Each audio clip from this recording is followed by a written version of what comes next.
So essentially, when a child is conceived, a serum has been developed that's based on two pieces of information: the mutation stability of the fetus's genes and the history of cancer within the family.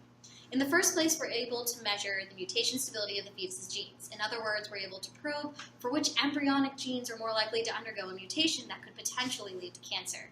However, because we want to make absolutely sure we've covered all our bases, we also look back at the child's familial history.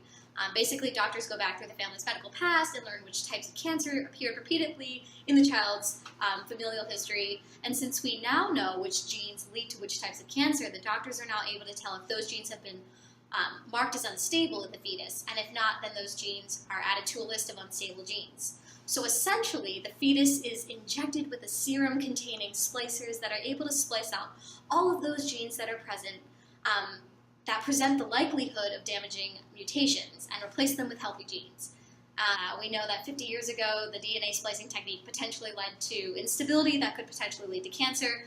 Ours, on the other hand, is unique in that after splicing the DNA, it remains in the same state, and it maintains its internal integrity as it did before the splicing.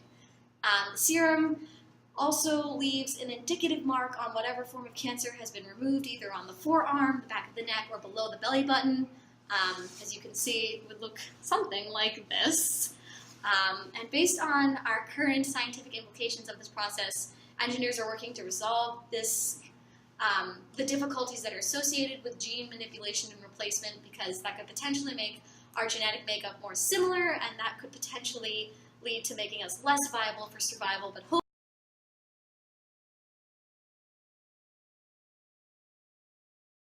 Our research on finding cures for cancer has also led to exciting discoveries in other fields of medicine. We figured out the mechanism in tumors that regulates uncontrolled cell growth, so we can turn this mechanism off in potentially cancerous tumors. We can also apply this knowledge to wounds, burns, and limb amputations. Now we can regrow large amounts of skin, tissue, and even entire limbs using this mechanism for cell growth, but importantly, we can also turn off the mechanism to prevent cancerous growth from occurring. So unfortunately, as we've known for a long time, not all cancers are genetically driven, and many are caused by outside environmental factors such as carcinogens, but also including diet and exposure to other harmful substances. Now, even though there's no way to avoid exposure to all cancer-causing substances, risks of developing certain cancers can be decreased by living a healthy lifestyle.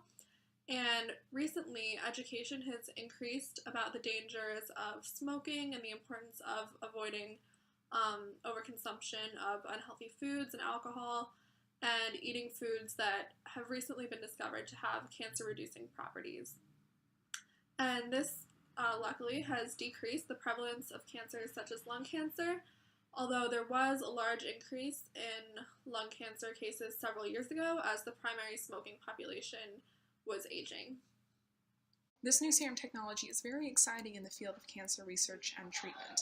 A lot of lives are being saved, and besides that, this new serum offers new possibilities to treat other genetic diseases that may appear in the future. But as this technology is still new, we have yet to assess the ethical and social implications and whether it is a treatment that will be viable for most people. Will everyone be able to access it? And who will want to access it?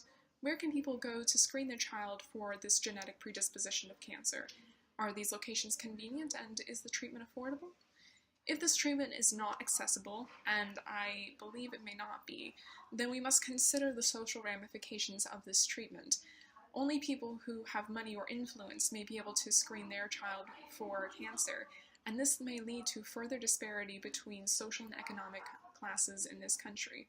And now we must think about the role of the government in all of this. What does our Supreme Lord Donald Trump, long may he reign, what does he think about all of this? Should the government create regulations for the serum? I don't know the answers to any of these questions, but I do believe that the medical community and the country must address them before the serum can go on market.